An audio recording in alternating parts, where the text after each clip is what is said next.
Hello, people. This is Grandpa Hickory from Texas. I wanted to tell you about something. My wife is dead now. My wife has departed. She died of cancer. We were married 44 years, and I miss her so much, but I'm looking forward to the day when we will be reunited. As you and all your loved ones that have passed and gone on from this life, they're already gone from you, and you don't get to see them anymore, and I know you weep and you cry just like I do. But my little wife and me, we went into a United Pentecostal church. I can't say where because they've asked me not to give their location away because they know that this is 100% true and they don't want to be exposed for what they are. But we come in the church back in 1989. We had moved out this way out in the country. I had a hobby farm. And the only United Pentecostal church we knew of was close to where we were. So we went, and when we got there, I noticed the little widow women that were there. They were real frail. They barely got around.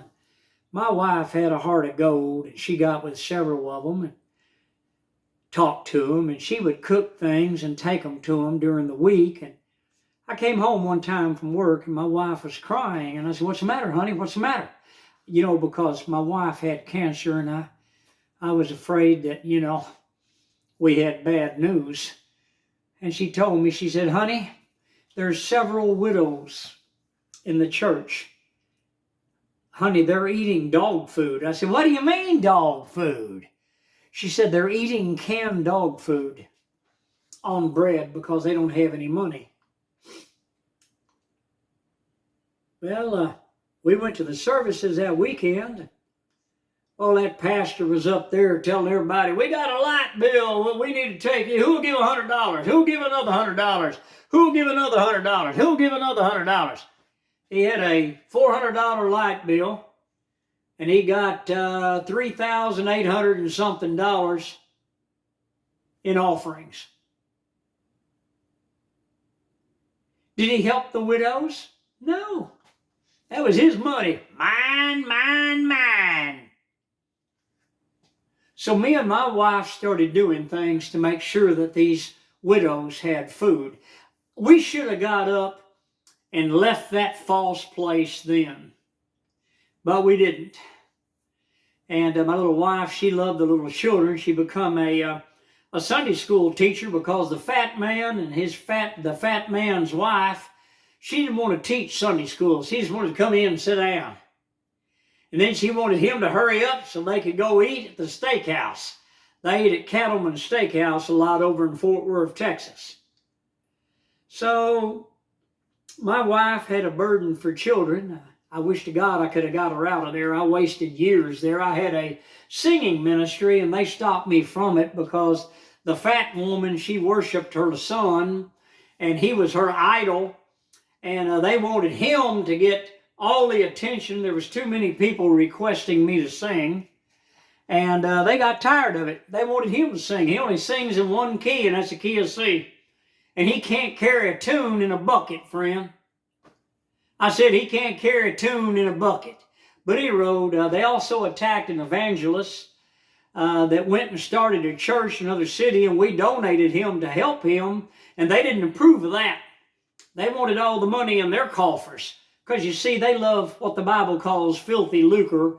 In the writing of Peter, you'll find that he warns ministers and tell them not doing it for filthy lucre's sake, which is for money. And that's all these people cared for. They started a family business, and that's all it was. And they'd get up, march around with their big old fat bellies sticking out, and they'd say, "If a man don't work, he ought not to eat." They didn't have jobs. The fat man got his son a job in a bank because he put over $1.5 million in the bank. And he asked that president of the bank, "Hey, will you put my son in here? And this way we can say that my son had a job and he did real good." So they had to bring the spoiled brat in, pat him on the head, and let him show up at work every day in his suit. Isn't that a crying shame, people? But back to the widows. They're dead now. They're gone. They're gone. Did any of those people help them? No. No. Me and my wife did. And I'm thankful to God that we have that record in heaven that shows that we cared for people.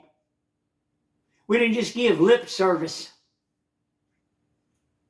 But I'm telling you, it's sad what goes on in these so-called churches in the United States of America. All they want is money. They'll tell you all day long that they're the spiritual tribe of Levi, and they're not either. And if you say anything about it, they say you're against the ministry. You're a backslider. You're a sower of discord. And they'll tell everybody they suddenly become Catholics. They'll tell everybody, don't have anything to do with them. Don't talk to them. Stay away from them. Because they don't want the other people in the congregation to open their eyes and see what they're doing. They want you to mow the grass, clean their bathrooms, do tile work, do plumbing work, free, of course, because you're doing it unto the Lord. While they sit on their big fat rear ends and feed their faces. I tell you, people, it's a crying shame. I started my own ministry, and I highly encourage all of you to start your own ministry. Get you a prayer ministry. Reach out to others. Help people the best you can do. Don't take care of these people in these buildings, these big buildings and their big programs, and tell you got to give your 10% to us or you're going to hell in a handbasket. Depart from them people that are given to gluttony, that feed their faces, and they despise the working man. As long as you're doing for them, mowing their grass in 115-degree heat, weed eating, picking trash up on their property, doing all the work, cleaning their bathrooms, vacuuming out their so-called sanctuaries, and mopping their fellowship halls, and doing all the hard labor while they sit on their big fat rear ends eating apples. People, it's time America got on fire for the living God and live for God. Take it upon yourself and have your own ministry and reach out to other people. Jesus is coming soon, and every man's work will be looked at for what it is. Hit the like button, subscribe. I'm Grandpa Hickory, and I'll see you on the next video. But listen, please pray for the widows. Those little women are dead. They're gone. And they suffered so much.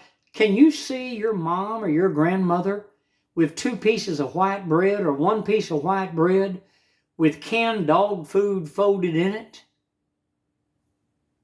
I'm going to tell you something, people. These things ought not to be.